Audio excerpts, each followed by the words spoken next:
Oiê!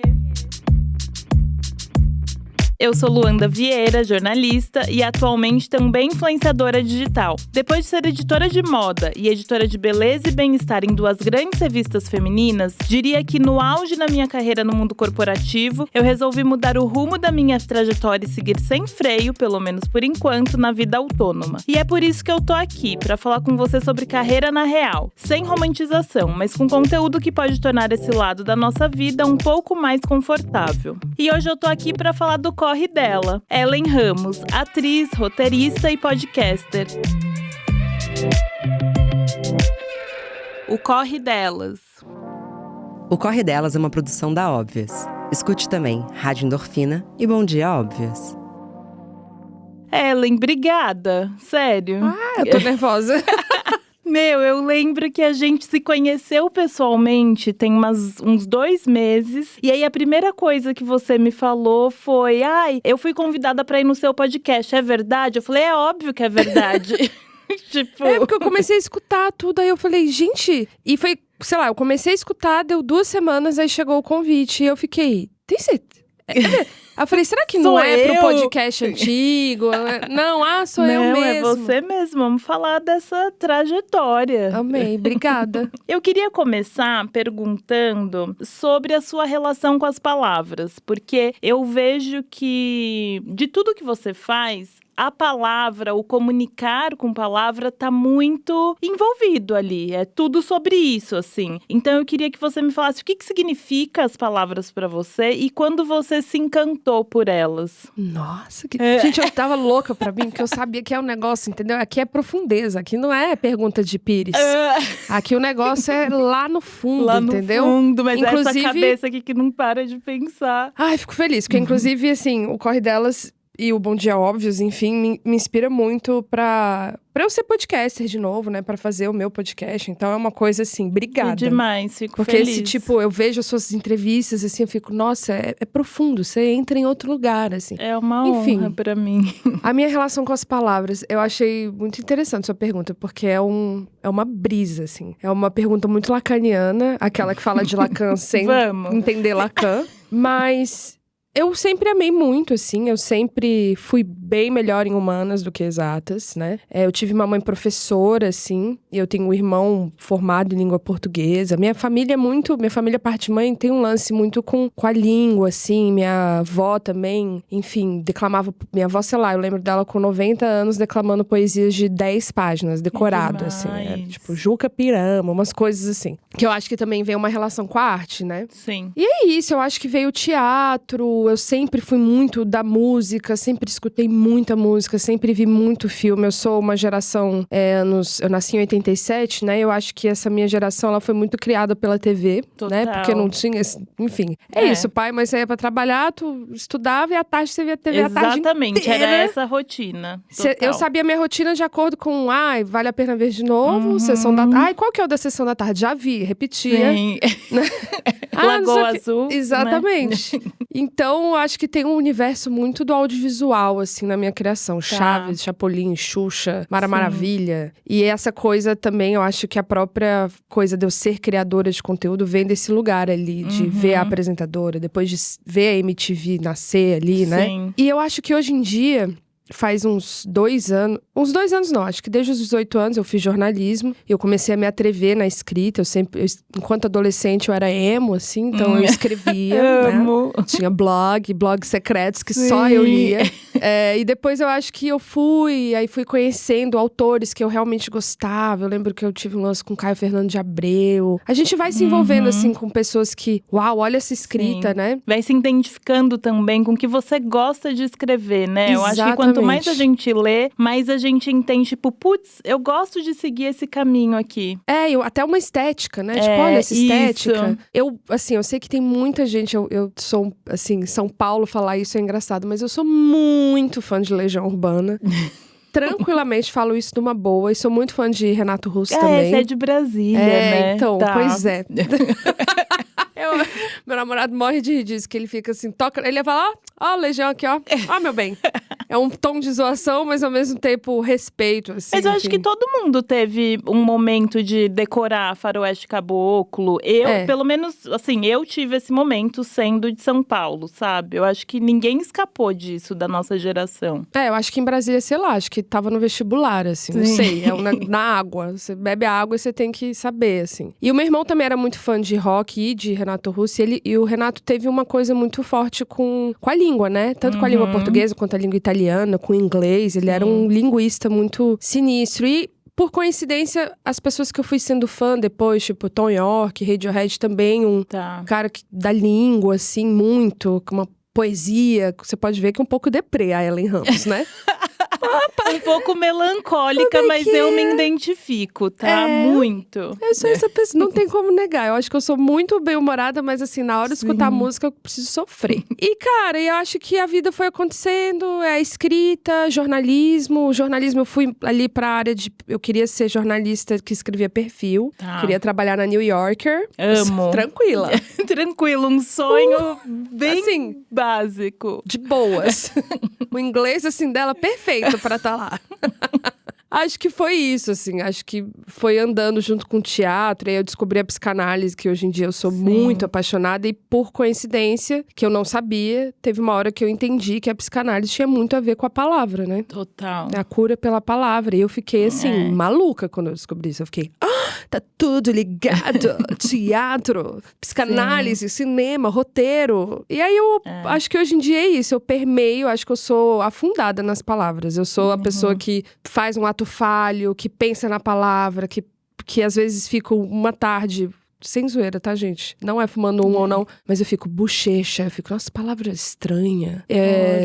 Sei lá, às vezes eu escuto Letrux. Eu fico assim, gente, essa mulher, ela tem um lance com as palavras, Você analisa tudo que tá ali. Eu analiso barulho. Eu falo que se eu fosse herdeira, eu pudesse só estudar, eu com certeza estudaria bastante a língua, assim. Eu sou muito apaixonada por sotaque, por exemplo. Demais. Eu amo escutar um sotaque novo e ficar, tipo, vendo as diferenças. É isso, gente. Sim. Não, eu acho muito legal. Me identifico em vários momentos. Eu acho que eu sou uma apaixonada por palavras também. Eu acho que tem uma coisa fundamental que você falou, que foi sobre sua avó. E eu fiquei pensando na minha casa, assim, casa sempre foi muito musical e tem a ver com as palavras, então é muito interessante o quanto o ambiente que a gente cresce, né, de certa forma, influencia as nossas paixões, assim, principalmente quando a gente fala sobre palavras, assim, total. E eu queria saber o quanto o teatro guia a sua vida, porque, assim, eu tava vendo uns posts seus e tal, e no dia do teatro você escreveu um belo texto e você finaliza assim, né, abre aspas. Mas que fique claro que sou movida pelo amor ao teatro e tudo que o envolve. Então eu queria saber como que ele é…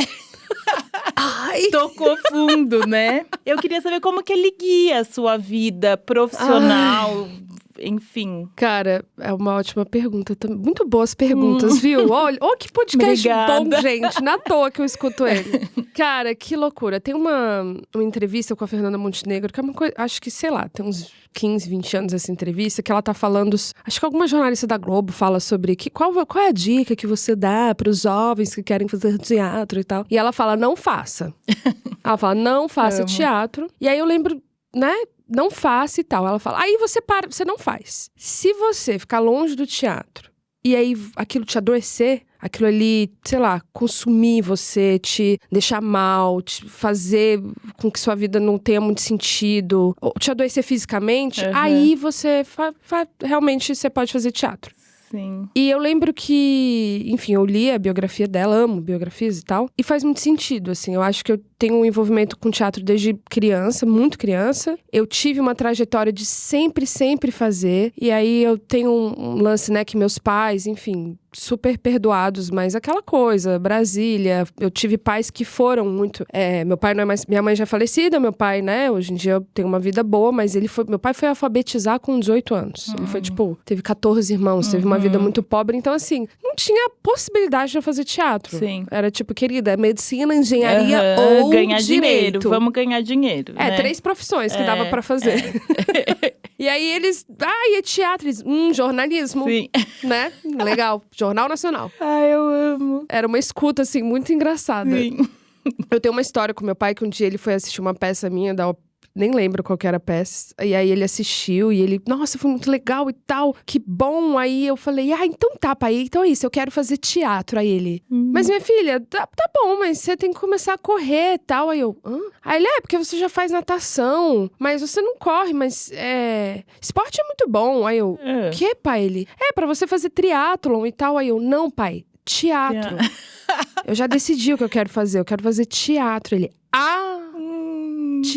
teatro não. Ele esqueceu completamente que ele amou a peça. Não, foi no mesmo dia. Então, teve isso, assim. Então, eu lembro com 18 anos, eu estava estudando pro cursinho pra passar em medicina. E o meu cursinho era de manhã. E eu falei que eu também tinha um cursinho à noite, que era mentira. Eu tava fazendo teatro, fazendo ópera do Malandro. Olha. E aí, é isso.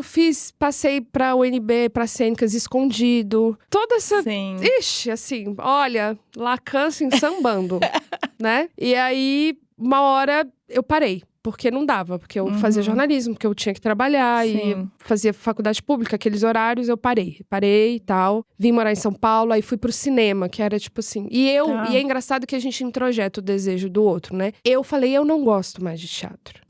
E eu entrei num ranço. Eu falei, não gosto. Sim. Eu detesto.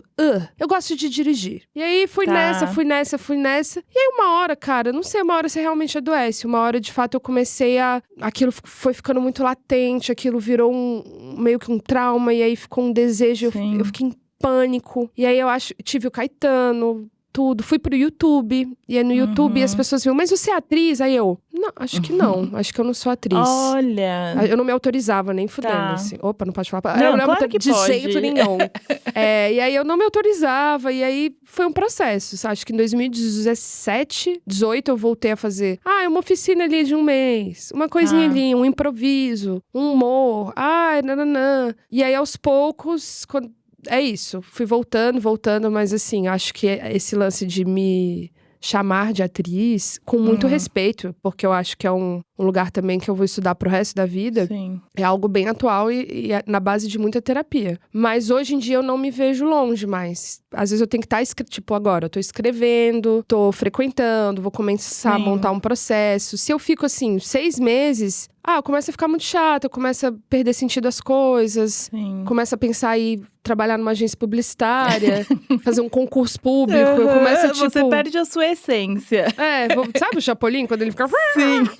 Eu vou ficando dura, meio maluca, assim. Você perde a essência. Eu fiquei pensando aqui que eu fui bailarina clássica durante muitos anos, né? E eu acho que a relação era a mesma que você tem com o teatro. A arte, eu acho que a arte faz isso com a gente. Mas eu vejo que eu transformei o meu lugar ali de amor ao balé, sabe? Porque eu parei, porque eu tive que operar meu joelho e tal. E aí fui fazer jornalismo, que era uma primeira opção que eu sempre tive. Mas aí o balé passou na frente. E quando eu melhorei do joelho e tal, vou voltar pro balé, falei, não, acho que eu não quero mais, sabe? Ele ficou num lugar guardado dentro de mim. Eu acho que o balé formou o meu caráter, assim, essa coisa de ter que ensaiar, porque você tem que abrir mão de muitas coisas, né? Você tem que ensaiar, você tem que se aperfeiçoar. E aí você viaja muito pra se apresentar. E essa convivência em grupo, eu acho que tudo forma ali seu caráter. Mas eu fiquei pensando assim, o quanto o balé tomou um outro espaço na minha vida, sabe? É quase que talvez eu precise levar pra terapia segunda que vem, porque você falando, eu fiquei pensando, nossa, será que eu deveria manter o balé mais perto, já que ele é tão especial e essencial na minha carreira? Eu acho que o teatro, ele tem esse lugar. Não necessariamente eu preciso transformar ele, sei lá, no meu principal ganha-pão. Sim. Ou em algo que seja assim... Tudo a gente acha que a gente pode transformar em algo bom, ou também esgarçar aquilo, até aquilo te machucar. E eu faço aula de dança, assim, eu faço, enfim, um balé. Eu sou palhaça, né, gente? Então eu faço aula de balé pra, sei lá, fazer espetáculo de palhaça, porque risos. Mas é muito uma relação ali, cara, estou trabalhando meu corpo, estou trabalhando com ciência. Não necessariamente é isso, você tem que estar no teatro municipal, sabe? Exatamente. E com teatro eu acho que é muito isso pra mim. Eu preciso estar ali perto dele. Eu não preciso estar em cartaz e fazendo um grande sucesso também. Eu acho que isso também é muito capitalista, assim. Você tem que se envolver com o que você gosta de uma forma, assim, assim, de extremo sucesso, senão não é bom. E acho que não é sobre isso. Sim. Mas eu acho, assim, você me corrige se eu estiver errada, que você acaba usando as suas redes sociais pra fazer personagens ali. Eu tento. Né? Não, eu acho que dá muito certo. Eu acompanhando, eu acho que dá muito certo. Ai, que bom. Assim. Eu queria usar mais, mas às vezes é isso. Eu faço, gravo, edito e jogo fora. Sim, gente, eu também faço isso que vocês fazem. Isso, exatamente. Eu queria que você contasse um pouco, alguns destaques da sua trajetória até você virar conhecida Real Mother, que foi quando você criou o seu canal ali e tudo mais. Tá, eu acho que, enfim, tem toda essa trajetória ali do teatro, parei, jornalismo. Acho que já no jornalismo eu já fui muito pra essa área da apresentação, do rádio. Por incrível que pareça, eu odiei a matéria de TV no jornalismo. Olha. Mas enfim, mas eu acho que é coisa da faculdade. É que também é um outro lugar, né? Não é... E esse lance que você tinha que falar, assim, uma matéria inteira em 3 frases, eu não gostava, eu gosto de aprofundar, sabe? E eu já tava nesse lugar, assim, e aí... Eu me apaixonei, já era muito apaixonada por cinema, né? Fiz um curso de fotografia e aí o meu TCC até de jornalismo era sobre direção de fotografia. Olha, porque eu falei, nossa, vou ser diretora de fotografia e tal. Vim pra São Paulo muito nesse intuito, mas aí achei um curso aqui que era direção. Tinha um lance de atuação também, aí fiquei, não. Aí, direção de fotografia tinha muita matemática, né? E eu falei... Nossa, sério? E tem muita coisa de luz, né? E era um meio muito masculino ainda na época. Ainda é muito hoje em dia, mas hoje em dia eu conheço muitos diretores de fotografia. Mas eu tentei entrar ali, não consegui. Fui assistente, mas... Não sei, faltava alguma coisa também. E aí eu fui... Cara, comecei a trabalhar com videoclipe e fiz uma produtora. Pulando muito etapas, uma produtora de videoclipe com madrinha do meu filho, minha ex-sócia, que chamava My Name is Filmes. E essa época, essa produtora foi bem. Era uma época boa de MTV, a gente fez muito clipe da Fresno, CPM 22, Michel Teló. A gente pegava bons clientes, assim, fez publicidade. E... era um contato, assim, já com essa coisa, a internet. O YouTube tava ali, tinha acabado de nascer, sabe? Nossos clipes já iam pro YouTube, já tinha um lance, assim... a gente fazia um clipe, mas também fazia o making-off, porque a galera também gostava de assistir. Isso tava surgindo ali, Felipe Neto, sei lá. Ia surgindo aquelas primeiras pessoas, assim, Foquinha, eu lembro, assim. Lembro do... Jut, assim, nascendo. Nossa, foi um estouro, inclusive. Eu lembro dela pequena, assim, eu lembro das coisas, assim, acontecendo. E aí, eu, né, engravidei. Uma gravidez 0 planejada. A produtora no meio do caminho. Caos, como é que eu trabalhava com o bebê. Mãe solo na época, assim, era realmente... Família em Brasília, foi um caos, foi um caos. E um lugar que eu achei muito apoio foi na internet, assim, onde eu conseguia me identificar não como um ET, como uma mãe normal. Era em grupos na época do Facebook, assim. Porque a maternidade na época ainda era muito Barbie Girl, assim, era... Nossa, era puxado. E aí, na internet que eu ia lendo uma coisa ou outra de feminismo, sobre uma maternidade real e tal. E aí, eu tava muito sem grana, né? E aí, a conta não fechava. Eu contrato a babá, mas aí o dinheiro que eu vou trabalhar, eu vou pagar a babá. Então, não funcionava, assim. Eu tinha equipamento em casa. E aí, eu não sei, acho que foi vendo o Jutil e tal. E aí, eu encontrava minhas amigas, contava as histórias que estavam rolando com o Caetano, ele pequeno, aí umas choravam, outras riam. E aí umas, cara, você tem que fazer isso, você tem que fazer isso. E eu tava muito assim, mas eu ir para a frente das câmeras, não, eu sou diretora, não. E aí, uma hora eu lembro de uma amiga minha trabalhava numa agência, ela trouxe uma tabela de pagamentos desses novos youtubers, na época nem chamava influenciador, e eu vi quanto eles ganhavam. E eu falei, vou fazer sim. Tô precisando de dinheiro. Endividada, assim, até o limite. Eu falei, nossa, aqui agora. E foi meio que nessa, foi na necessidade, assim, mas foi muito engraçado, porque eu lembro que eu fiz uma reunião, assim, sobre o canal, nome, tudo. E aí, essa minha ex-sócia, minha melhor amiga, né, olhou pra mim e falou, você sabe que vai fazer muito sucesso, né? Olha, e você sabia? E eu sentia. É muito doido, mas eu falei, cara, eu acho que vai. E não é porque eu falava assim, que eu sou muito boa. Quem sabe um dia eu tenho essa autoestima. Mas é porque eu falava, porque não tem nada assim. Isso. E eu queria muito que tivesse algo assim pra eu assistir. Exatamente. Sabe? E era meio que uma válvula de escape minha também. Um desabafo, uma coisa assim, gente, por que ninguém me falou que era assim, ser mãe? Exato. E foi assim. E depois de quanto tempo que você fez o canal, que você começou a lucrar com ele? Cara, foi rápido. Eu lembro que eu fiz em 2 semanas que eu tinha lançado, sei lá, os primeiros vídeos, saiu naquele... Lembra aquele portal Hypeness? Nossa, que na época era assim, uau! Hypeness. Olha! Eu lembro que saiu no Hypeness, eu gritava em casa, tipo... Uhum. E eu tava fazendo um freela numa agência como redatora, que eu entrevistava, sério, 1.500 consultoras Natura. Eu entrevistei 1.500. E aí, um cara dessa agência viu o canal ali, os primeiros vídeos, ele falava assim, olha, o que rolar, eu vou te trazer. O que rolar, e ele foi a primeira pessoa que conseguiu me vender, demais. assim. E ele me vendeu pra uma publi de perfume, assim. E foi o primeiro dinheiro. E assim, o primeiro dinheiro que eu ganhei, já assim, eu já recebi, fui pagando, sabe, ligando pro amigo. Amiga, eu vou te pagar! Oi, amiga, qual é a sua conta? Chegou aquele momento. Eita. E foi rápido, assim, acho que foi coisa de 1 mês, 2 meses. Legal. E você falou também sobre maternidade. Eu queria que você falasse, né? Falando de maternidade e trabalho, quais que você acha que ainda são os maiores obstáculos nesse sentido? Pensando muito na forma que o mercado olha para a maternidade. Ou não olha, né? Talvez, não sei. Cara, eu acho que é um problema bem gigantesco no sentido social, né? Uhum. Eu acho que a conta não fecha. A conta do o tempo que você precisa trabalhar / criar uma criança, que é um trabalho também. Sim. É um trabalho não remunerado, né? Porque, inclusive, a gente está criando, enfim, pessoas para essa sociedade, para esse capitalismo funcionar, né? A conta não fecha. Então, assim, é muito estrutural, que eu digo governamental, no sentido, uma creche de qualidade, com alimentação de qualidade, uma carga horária reduzida. Inclusive, até...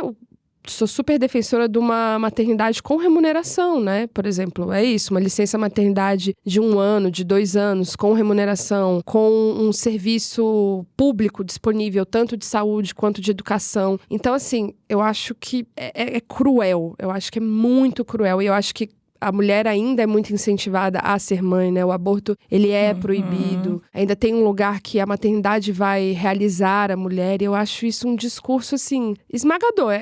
Até é destruidor, acho que destrói a mulher, porque a gente, acho que nos primeiros 2 anos de uma criança, aquilo ali é a sua principal função. E claro que muitas mulheres voltam a trabalhar com criança com 3 meses, 4 meses, 6 meses, mas assim, a gente tá vendo como essas mulheres estão ficando, né? É burnout, é falta de saúde mental, é falta de qualidade para aquela criança também, de uma criação, é um adoecimento na base da alimentação, porque que horas que essa mãe vai cozinhar, entendeu? Então assim, a gente tá criando doença. Nossa, o buraco é muito mais embaixo, né? É muito embaixo, porque a conta não fecha. Se você não é uma pessoa classe média alta, que tem uma babá, uma cozinheira, uma estrutura, uma faxineira, né? E que eu espero que, se você tem, que você esteja pagando essas pessoas de forma justa. Exatamente. Né? Que essas pessoas que, inclusive, estão trabalhando, estão deixando seus filhos na creche. Se você não tem isso, a conta não fecha. Total. E aí, qual que é a importância pra você de ter pessoas como você que falam sobre isso na internet? Eu acho que a principal importância é tornar a escolha da maternidade algo possível. Tem muita gente que pergunta assim, vem, né? Hel, eu tô na dúvida se eu quero ter filho ou não. Eu falo, não tenha. Hel, eu estou tentando engravidar. Eu tenho até um negócio desse que viralizou, que era tipo uma pergunta. Hel, qual a dica que você dá pra quem tá tentando engravidar? Eu falei, não engravide. Mas é zoando, mas assim, claro, eu entendo, eu amo ser mãe, né? Mas eu acho que a gente tem que entender o que é uma maternidade pra poder ter essa escolha. Eu acho que a gente nem tem essa escolha, né?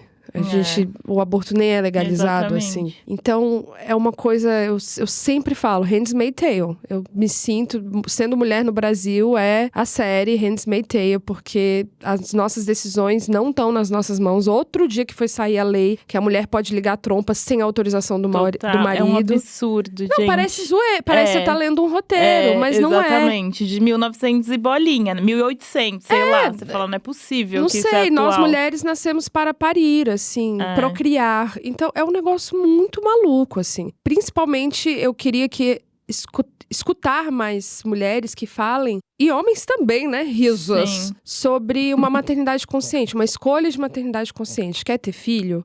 Eu acho que filho é igual o lance do teatro da Fernanda Montenegro. Pensa, não queira. Se aquilo ali, se a sua vida não fizer sentido, e você faça análise também, e sua vida ainda assim não fizer sentido, beleza, vai ter seu filho. Agora, porque tem que casar e ter filho, porque estão me cobrando, porque eu acho que eu preciso ter, inclusive eu acho que eu preciso gestar e não adotar, enfim. São 80 mil camadas. Mas eu acho que essa história que você traz da Fernanda Montenegro, eu acho que serve pra tudo, sabia? Serve. Qualquer decisão da nossa vida é tipo assim, parar e olhar. Você não consegue viver sem isso? Eu vou adotar. É bom, eu vou te passar a entrevista depois. Eu vou adotar, é porque bem bom. é isso.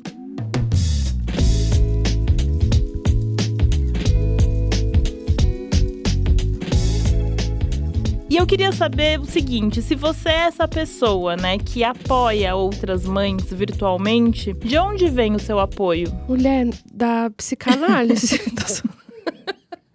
Não, olha, eu acho que eu tenho boas amigas. Isso eu não posso negar. Eu tenho poucas amigas mães, que é engraçado. E as minhas amigas estão se tornando mães coisa de anos, 2, 3 anos pra cá. Na época que eu tive mãe, eu falo.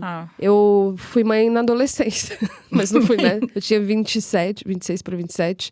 Mas até hoje eu tenho medo da gravidez na adolescência. Porque é isso, eu tive filho e ninguém tinha filho. Tava todo mundo no secreto até 5 horas da manhã. Nossa. Entendeu? Então, assim, eu tava assim... Eu não tinha com quem falar. Sim. Eu ia pro parque e ficava olhando outras mães, tipo, tentando achar uma amizade, assim. Oi, o que você dá de lanche? Enfim, foi...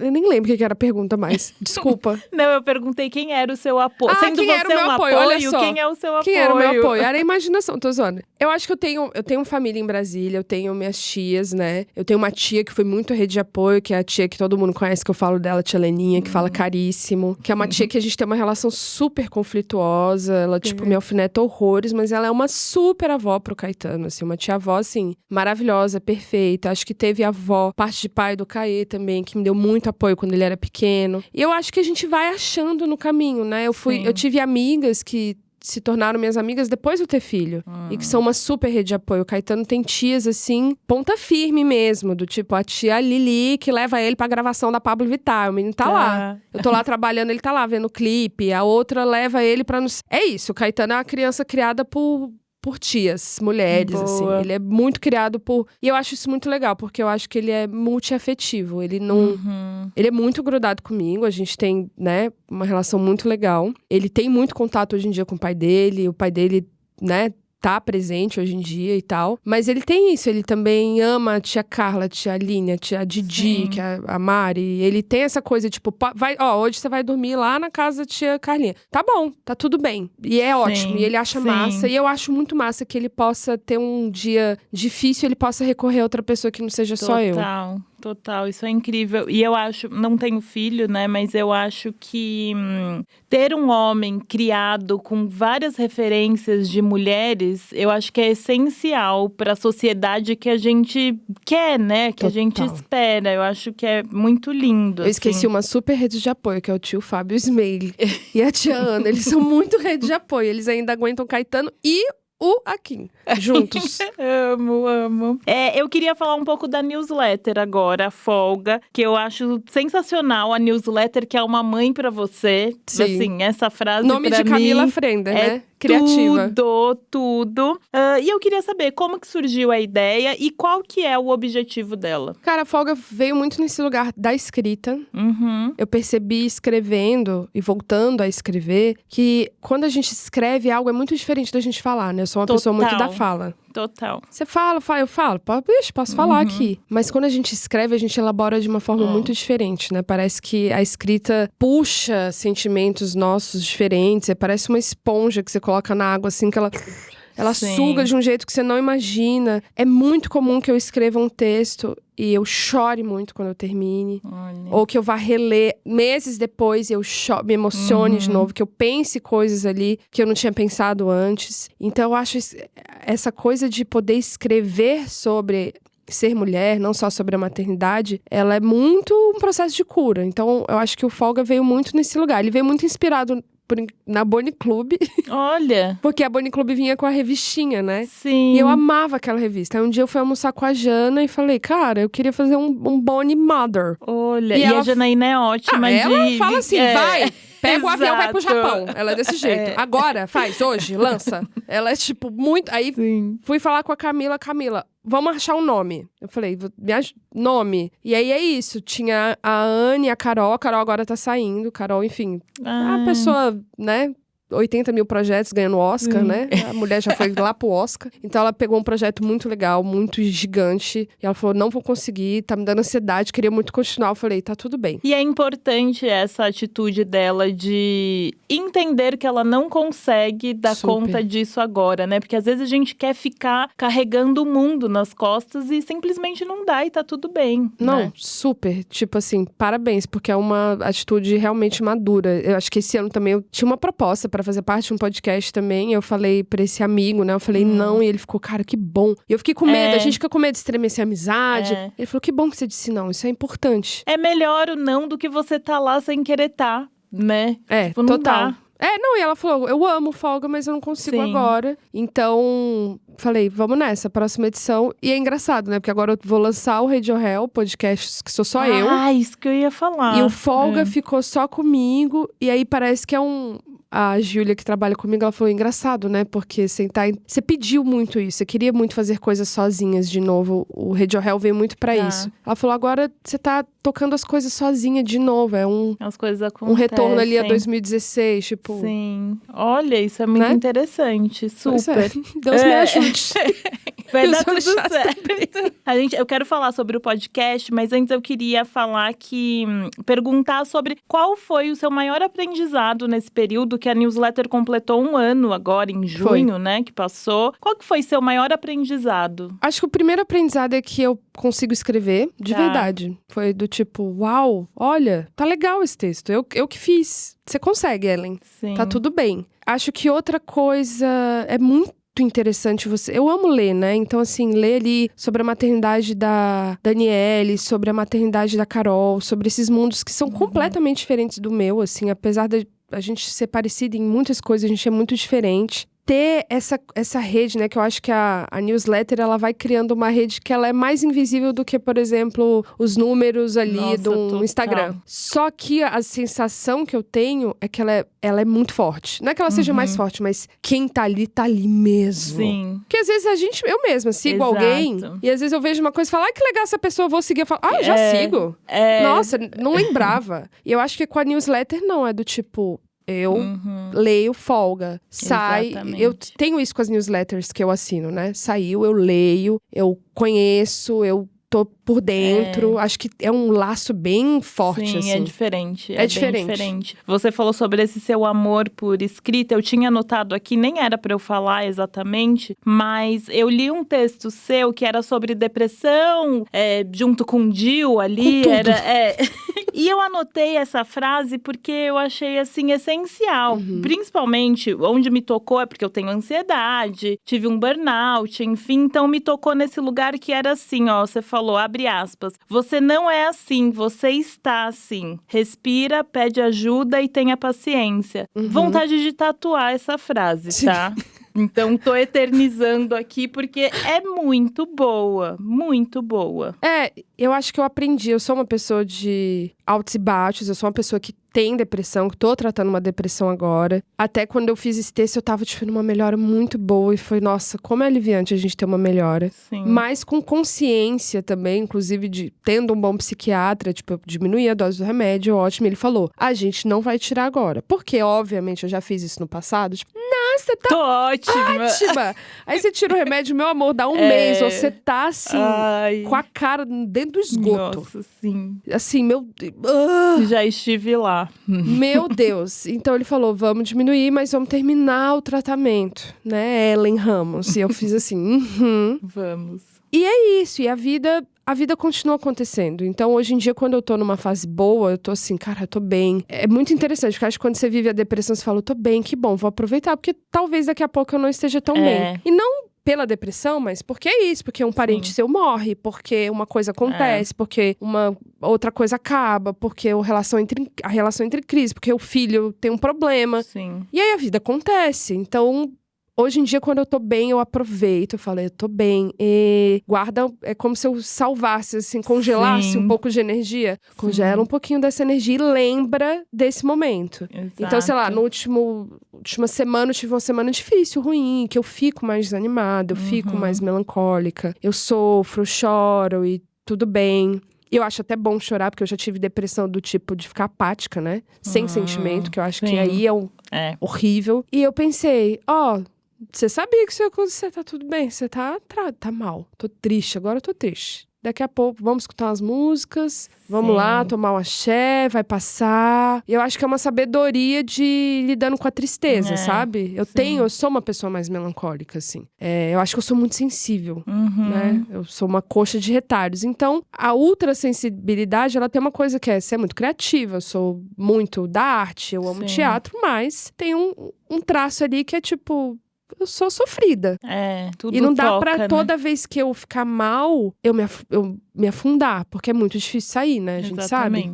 Exatamente. É autoconhecimento. Até nisso é o autoconhecimento. De você saber a hora que, tipo, eu posso sofrer ou não posso sofrer. Apesar de não ser algo que a gente controle, né? É uma coisa que vem. Mas tem momentos, a Stephanie, minha mulher, tava até me falando ontem isso. Ela falou, Lu, é impressionante como, porque além de tudo eu sou capricorniana, tipo, como você cronometra até o tempo que você pode sofrer, entendeu? Tipo, tem vezes que não é possível, óbvio, mas é tudo muito... Não, amanhã eu tenho um negócio, isso daqui precisa passar agora, sabe? Tô falando aí de uma experiência minha, mas eu sei que de fato não é assim, né? Às vezes simplesmente não dá. Às vezes não dá. Eu tava falando com a Jana, esses dias que eu escutei ela no Bom Dia Óbvios, enfim, que ela falou um pouco de depressão e eu mandei áudio pra ela. E eu falei, olha, eu tô mal e tal, mas é isso, eu tô produzindo podcast, vou começar a gravar e vai ter que ser assim. Sim, tem que acontecer, né? Porque também... A vida continua. Ela falou, amiga, a gente vai ter... Às vezes a gente... Tem dia que óbvio que não dá, mas assim... Vamos fazendo junto com a tristeza, que às vezes a coisa movimenta, a água vai. Eu falo que a tristeza é muito uma piscina e que eu aprendi a entrar com a escada da piscina. Porque teve muitas vezes que eu entrava na piscina e não sabia sair dela. Sim. E hoje em dia eu entro olhando pra escada ou pondo uma cordinha de tipo assim, eu preciso sentir essa tristeza agora, eu preciso estar dentro dessa piscina. Mas daqui a pouco eu preciso sair. Total. Eu preciso saber como eu saio dela. Sim. E quando eu não tenho essa visão dessa escada, por onde que eu saio, que eu acho que é mais desesperador. E que se você tá passando por isso agora, você que tá escutando, tá tudo bem. Você vai achar a escada, mas pede ajuda, sabe? Exatamente. E nisso tudo você falou sobre términos. E eu queria que você me falasse como que você lida, pensando, né, profissionalmente, com o encerramento de projetos. Tipo, como foi pra você encerrar esse ciclo do Calcinha Larga, por exemplo? A grande pergunta do Instagram. É a pergunta que, assim, se eu não fizer... vem mais vão por aí, te cancelar, tá? Tipo, se você como não assim fizer. a Luanda não falou, não tocou nesse nome? Não, mas, enfim, eu amo, como você lida? Porque minhas seguidoras, elas já criaram essa piada. Que é quando eu abro caixa de pergunta, elas já falam, e o Calcinha Larga? KKKKKKKK. É tipo, por que o Calcinha Larga acabou? 1000 risos. E aí, ela já é uma piada do tipo, ok. Sobre términos de projeto. Cara, eu acho que tudo inicia...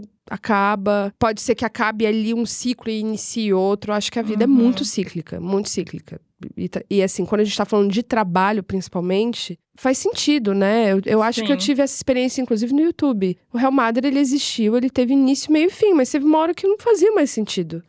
Eu não tinha que estar ali, assim, sendo youtuber, eu tinha que ir pra outros lugares. Eu tinha a sensação, na época do YouTube, que eu tava emburrecendo. Entendi. Que é como se eu não estivesse expandindo, é como se eu estivesse crescendo em ciclo, mas eu tava voltando pro mesmo lugar. E eu penso isso de projetos de trabalho, né? Hoje em dia mesmo, fazendo o Radio Hell, tô muito feliz, legal, tô com muito medo. Mas eu também, é muito bom saber que o Radio Hell vai ter um início, meio e fim, ele não vai ser pra sempre. Eu não me vejo com 60 anos falando Radio Hell, Radio Hell. Não, vai ser outra coisa. E eu acho que o Calcinha Larga tem muito a ver com isso. Eu acho que ele foi, assim, uma catarse, né? Foi tipo, uau. E acho que é interessante porque a gente não tinha nenhuma consciência que ia ser uma catarse, assim. A gente sabia que ia ser bom, mas não sabia que ia ser, assim, uau. E que eu não era amiga da Tati antes, eu conhecia a Camila, não posso dizer que eu era amiga, mas já tinha ido na casa dela, já tinha participado do podcast dela. Admirava ela super, mas não era minha amiga. E foram 3 pessoas se unindo. A Tati chamou a gente, né? Escutou a gente, falou, eu quero fazer um projeto. E a gente construiu um projeto. Era pra TV, não tinha esse nome. Não, tinha o nome. Vamos fazer, tal. A Tati tinha um nome. Era pra TV. Aí a gente fazendo pra TV, a gente fala, cara, isso não é pra TV, não tem nada a ver. Ele foi sendo construído, ele nasceu. E aí veio a pandemia, que que foi aquilo, né? Ficção científica. Acabou com a gente. E acabou com a gente também, né? É. Eu acho que o podcast ter sido feito ali na pandemia e depois a pandemia ter melhorado e a gente ter voltado e a vida... Era um momento, né? Ter acontecido, a vida das 3 ter acontecido, as agendas terem acontecido, as fases de cada uma terem se modificado por causa do Calcinha Larga, inclusive, foi isso. Acho que teve uma hora que não tinha muito sentido, assim. E eu acho que foi muito sábio. Pelo menos, assim, falando por mim, foi muito sábio do tipo, cara, eu queria ficar mais, queria continuar ganhando esse dinheiro, né? Importante pra mim. Queria muito, mas eu sei que não vai ser bom. Eu não quero sair de uma coisa que tá em decadência. Eu quero sair no auge. Saber a hora de sair, total. Sabe, eu quero poder olhar pra essas pessoas e falar assim, pô, que massa, olha que massa que a gente fez. Foi incrível. Mas não tá fazendo mais sentido, né? Sim. Acho que foi isso. Eu acho interessante quando você fala de ter um começo, meio e fim, e vocês terem a noção, porque quem tá de fora, né, e aí isso eu falando dos internautas e que vê aquele puta sucesso, seja qual for o projeto, as pessoas não entendem. E aí vem as especulações, vem tudo. Porque as pessoas casam com você e elas, tipo assim, não pode acabar esse casamento. Eu tô me relacionando com você. Como assim? Você tá acabando sem me avisar? E elas não conseguem superar. E elas querem saber todos os detalhes. Tipo assim, mas o que uma falou pra outra? Tipo, olha, gente, se eu ganhar esses direitos autorais, daqui 20 anos eu lanço esse livro pra eu fazer um, sei lá. Nossa, best-seller. Comprar uma casa, aquelas.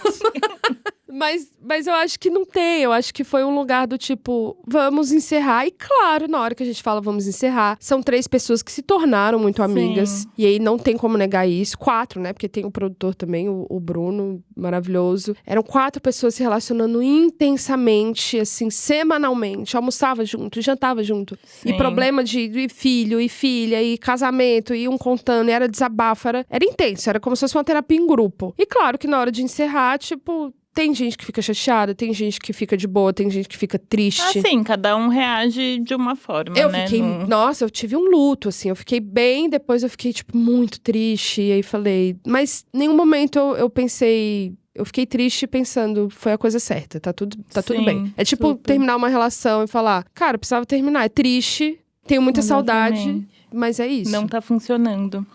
Mas vamos falar então do seu podcast novo? Me conta tudo. Como vai ser, quando lança, sobre o que vai ser. Enfim. Então, vai se chamar Radio Hell. Ele vai ter episódios com entrevistando uma pessoa, só eu. Entrevistando uma pessoa, só eu. Tá. Acho que eu ter ficado 1 ano sem falar em podcast acumulou muita coisa.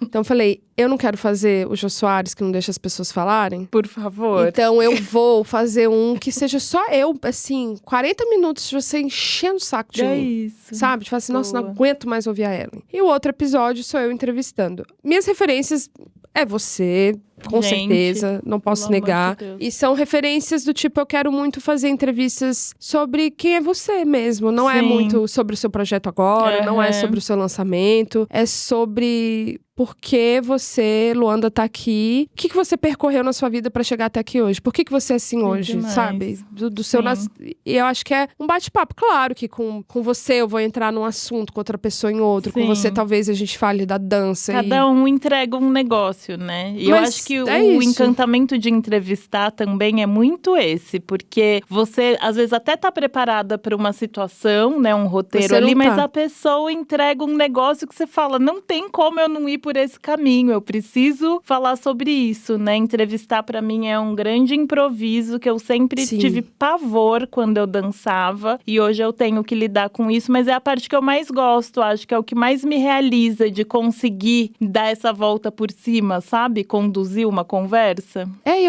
Eu amo entrevista, né? Uma entrevista boa. Eu amo. Eu acho que a entrevista ela é como um ato mesmo, é um ato cênico, porque é uma costura de 2 pessoas. Eu acho que quem entrevista tem uma sagacidade, assim. E quem tá sendo entrevistado também tem um lugar de... Parece que é uma trama sendo feita naquele momento e tá saindo um desenho que nunca ninguém viu. Então, eu sempre amei entrevista. Eu sempre me diverti com entrevista. Eu já chorei muito com entrevista. Então... Pensei muito, assim, foi muito bom também ter ficado construindo esse podcast devagarzinho. Sim. Jogando ele fora, começando de novo, recomeçando. Porque aí ele foi tomando o caminho dele, sabe? Tem quadros. As seguidoras deram muitas dicas de coisas que elas gostam. Elas amam que eu fale sobre minha família ou sobre família. E eu acho que nada mais família do que você saber de uma pessoa, né? Que é o que você falou. Total. É de onde a gente veio, né? Total. Eu acho legal quando você fala jogando ele fora, porque muitas pessoas acham, quando a gente tá colocando no mundo um negócio que, nasceu assim, eu escrevi aqui, pronto, corre delas, tá feito, né? E muita gente trava, não cria, não vai em frente com os projetos porque pensa que, não tive a ideia genial na hora, não serve. E não é assim, né, o processo de criação. Nossa, não é mesmo. Não. O Rede O'Reilly existe... Pra você ter ideia, antes do Calcinha acabar. Eu comecei a criar ele em 2020. Porque já fazendo Calcinha, eu já tive a necessidade de ter algo só meu. Já era uma coisa assim, um Helmader vai virar, morreu e vai nascer um podcast e tal. Então ele tá ali, o nome já existia. E ele já teve 99 nomes. E voltou pro primeiro nome. Ele já foi escrito, já foi mostrado pra... streaming e não sei o quê. E aí hoje eu pego e falo, nossa, não era nada disso. Mas foi isso, é um processo meio doloroso, às vezes, até. E tem que... Ellen, vamos lá. E tem uma hora que você tem que falar assim, nossa, mas eu tô achando ruim. Fala, então vamos fazer ruim. Porque se for ruim, todo mundo odiar, ótimo, vamos falar que odiaram, você fez, pronto, acabou. Sim. Aí você não trisca mais em podcast. Pronto, eu tenho que, às vezes eu tenho que falar assim comigo, entendeu? Sim. Com peça, eu falo, mas vai ser ruim. Vai ser ruim, vai todo mundo falar mal da sua peça. Ó, coisa boa. Ótimo, você incomoda as pessoas, vai mexer alguma coisa dentro da pessoa. Pronto. É isso. Queria falar um pouquinho agora sobre saúde mental. Você citou algo assim no começo, mas eu quero te perguntar se você se permite se achar boa no que você faz. Depende do dia. Muito. Depende muito do dia. Tem vezes que eu realmente... É isso, eu acho que a autoestima é uma... Como é que fala? É uma consciência corporal, assim. Você vai adquirindo com o tempo. E por mais que às vezes você encoste o pé na cabeça, tem um dia que você vai fazer lá seu yoga que você não tá equilibrando. Tem dia que você tá equilibrando, fazendo a posição legal. E tem dia que sua ponte tá uma merda. Que você tá sem força no braço, sei lá, porque você dormiu mal à noite. E eu acho que a autoestima, assim, ela é abalada. Ela é tipo um barco no mar, assim. Se vier uma tempestade, vai ficar abalada. Se for um dia de sol, o vento tá a seu favor, você fala, nossa, eu sou legal, hein, Ellen? Tu é muito boa no que você faz. E tem dia que vai cair uma tempestade, você fala, não é possível. Isso só pode ser mentira. Eu sou uma grande mentira. Sim. Mas eu acho que o teatro, ele me ajuda muito a brincar com isso. No dia que eu tô me achando, assim, uma grande nada, um zero, assim, eu falo assim, eu uso o drama a meu favor. Tá, eu uso o drama pra fazer disso um pedaço. Às vezes, meu namorado, ele vê muito minhas peças individuais. E o meu filho também. Então, as peças individuais. Eu tenho um microfone, aquele microfone que você compra, sei lá, que... Sei, vai mudando a vozes. voz. Sim, tenho. Aí tem dia que eu tô naquele microfone do tipo, eu sou um grande nada. O que eu inventei? E tem dia que eu, sei lá, tô fazendo cover de Jorge Versilo, assim. Então eu uso o humor, ele, sinceramente, ele me ajuda muito na autoestima. Porque eu acho que o palhaço que eu estudo há um tempo tem isso, né? Ele é muito bom quando ele tá na merda também. Então, às vezes, tá na merda, cara, oba. Minha professora de palhaço fala muito isso, né, Akito? Um problema? Oba! Então, não que eu goste de sofrer, mas às vezes eu uso isso a meu favor mesmo. Porque senão, meu amor, eu não saio da cama. Mesmo. Exato, a gente tem que criar as estratégias. Eu vou virar uma personagem, aquela velha que não sai de casa, que lê o dia inteiro e não piso um pé pra fora de casa, se eu for acreditar nesse super-eu aqui que me esmaga. Total. E eu vou usar o trocadilho da sua newsletter, né, óbvio, e perguntar pra você o que é folga. Nossa. Olha, vou ser bem sincera, assim, bem sincera, não sei se vou ser bem sincera, não. Cara, mas eu acho que uma boa folga é estar bem de saúde mental. Isso com certeza é um alívio. Eu acho que tem uma folga também que é uma coisa que me tira muito do prumo quando eu não tô bem financeiramente, né? A vida, sei lá, eu acho que eu vivo essa vida de freela há, 16 anos, talvez. Então é inconstante, eu não tenho um salário fixo, eu tenho muito, que eu sou a CEO da minha empresa, Ellen Ramos. RVA. Então, assim, separar o dinheiro, plano de saúde, INSS, não sei o que, isso me consome muito. E às vezes quando chega o financeiro e me liga e fala assim, olha, daqui 2 meses a gente não tem nada, tá? Não entrou nada. Isso é a minha vida sempre, tá? Não é uma exceção, é sempre. Sim. Tirando a época do calcinha larga, era, olha, não vai, daqui setembro não tem caixa. Sim. Aí mas setembro é depois de amanhã. Aí eu falo assim, bom, qualquer coisa amanhã eu solto um curso na internet. Vou ter que lidar com a minha impostora, que eu acho que eu não sei dar curso de nada. Vou ter que fazer um curso. Eu vou ter que pagar as contas. Exato. Você se vira. O que você faz quando você tá travada criativamente? Eu como. Depende do momento. Um negócio. Eu vou fazer um exercício. Eu desencano. Exercício. Eu desencano. Acho que sair, né? Sair daquilo é o primeiro passo. Travou, eu vou, desço, desencano. Eu gosto muito de andar.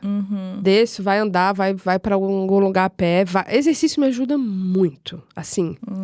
Mesmo. Também me tira do buraco. Dessa equipe aí. Meu show Ansiedade todo dia é isso, assim. É pra ansiedade, é pra criatividade, é pra descansar, inclusive, a mente, né? Tipo, exercício salvou minha vida. Também. E pra finalizar, a gente sempre faz um bate-bola. Que quem escuta o Corre Delas já tá acostumado que eu estrago sempre, mas vou tentar ficar quieta hoje. É porque vocês sempre falam alguma coisa que é muito boa, mas eu vou ficar dela quieta. Boa, gente. Eu vou escuta ficar de psicanalista. Sua família entende o que você faz? Não. Mas assim, sabe o que é nada? Eles não fazem ideia do que eu faço. Não entende nada, né? Eles olham pra mim com um olhar de como assim que ela tem dinheiro? É isso! Como que ela tá conseguindo pagar uma escola pro Caetano? De onde tá vindo? Amo. O que é liberdade pra você? Mas não ser escrava dos meus desejos. Boa! Olha, mas isso tem muito... Mas tem muito... Aí. Tem muito a ver com o ego, né? De você se libertar do seu ego. Porque acho que os nossos desejos nada mais é do que um grande ego falando eu quero, né? Total. Isso é bem recente, eu aprendi isso. Isso eu acho que é uma citação de Kant, se eu não me engano. Que eu, comecei a ler Kant. Gente, eu sou muito doida. Eu leio Kant e assisto o filme da Barbie, tá tudo certo. É isso. E aí eu falei, caraca, porque tem essa coisa do desejo. Eu acho que muito tempo fazendo análise, estudando psicanálise, eu falava, meu desejo. Mas tem uma hora que o seu desejo está te matando. Tem uma hora que o seu desejo está te fazendo mal. E tem uma hora...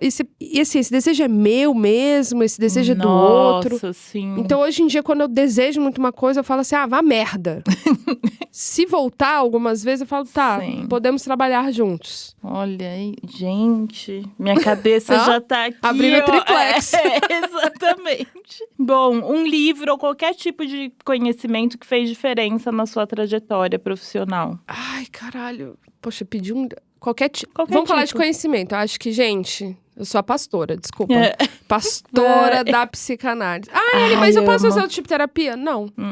Os outros... Não, gente, não é isso. Pra mim, funcionou muito. Eu já fiz... Junguiana, Gestalting, psicodrama, TCC. Olha, sou uma pessoa que faz terapia desde os 14 anos de idade. Olha. Mas foi na psicanálise que o trem... Pra mim também. A minha analista, inclusive, ela fala, Lu, você é muito roteirizada. Sabe? Você chega aqui muito sabendo onde colocar as palavras. Exatamente, sua narrativa pronta. Eu falo que a psicanálise é uma tela de mosquito. E aí você tá lá, que aí eu fiz isso, mas eu já pensei sobre isso e acredito. Aí de repente pega o mosquito. Aí pega o mosquito, aí você fala, caraca, eu tava... enganei, ou um ato falho que eu amo quando o analista faz aí você, o que, caralho? O que você falou esse aí? O que eu falei? Eu falei fita crepe? O que tem a fita crepe? Sabe? Sim. É muito bom, porque essa cabeça de quem tem a narrativa, uma coisa muito início, meio e fim. A gente vai pra uma terapia, às vezes, comum e beleza, engana o psiquiatra. Engana, nossa. Se você pega um psicanalista, uma psicanalista boa, amor, samba na sua cara. Gente, vou até contar uma história que, assim, a minha grande questão, né, a maior delas é a profissional, assim, pra mim. É o que toma conta da minha cabeça o tempo inteiro. Acho que uma por ser capricorniana, outra por ser frila, que você fica nessa coisa o tempo inteiro. Mas a minha também. E outra por ter esse fenômeno da impostora, de nossa, daqui a pouco ninguém vai querer mais saber de mim e tal, blá, blá, blá. E aí eu falo muito sobre isso, né? E aí eu tava falando da minha mãe, conversando, tipo, minha mãe foi em casa nesse fim de semana, só que eu chamo minha mãe de Fabi, né? Uma piada interna nossa. E eu falei, porque aí o Fabi foi em casa esse fim de semana. Só que era uma passagem do que eu tava querendo falar. E aí ela vira e fala assim, você não chama sua mãe de mãe? Menina, o negócio foi pra um outro lugar. Que eu falei, gente… É um negócio. Você fala, bebê. Aí, de repente, tipo, é? Exato. Quantas vezes eu já chamei, sei lá… sei lá, velho. Pai de filho, filho de pai, namorado de cachorro, cachorro de papagaio. Uma hora que você vê que você tá assim, caralho… Onde eu fui parar. Caos, sonhos, confusão. A psicanálise é maravilhosa. Uma palavra que define o seu conteúdo nas redes sociais. Palhaçada. Palhaçada, boa. Qual atriz te interpretaria num filme sobre a sua carreira? Eu amo.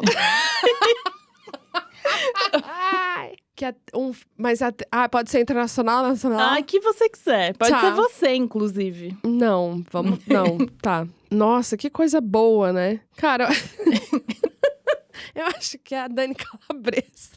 Seria tudo! Eu acho que ela faria uma boa Ellen. Seria tudo. Eu sempre falo, tô pronta pra ver esse filme, tô pronta mesmo. Não, eu acho que ela faria uma boa Ellen. Arrasou. Ellen, obrigada. Obrigada, eu amei. Gente, foi tudo. Vou sair daqui, eu quero estudar psicanálise. Menina, vamos nessa. Não tem ideia do que você mexeu aqui nessa cabeça. É bom pra gente que escreve, pra gente que cria, é muito legal. Total. Obrigada, foi obrigada, um prazer. Eu amei. Amei mesmo o convite, amei, Fico porque, feliz. Sei lá, você realmente é referência pra mim, de verdade. Obrigada, que bom que você começou esse podcast. Pra mim é uma honra. Que bom que você você venceu aí a impostora. Venci. E vocês que estão em casa ouvindo, obrigada por acompanhar. Continuem compartilhando e até o próximo.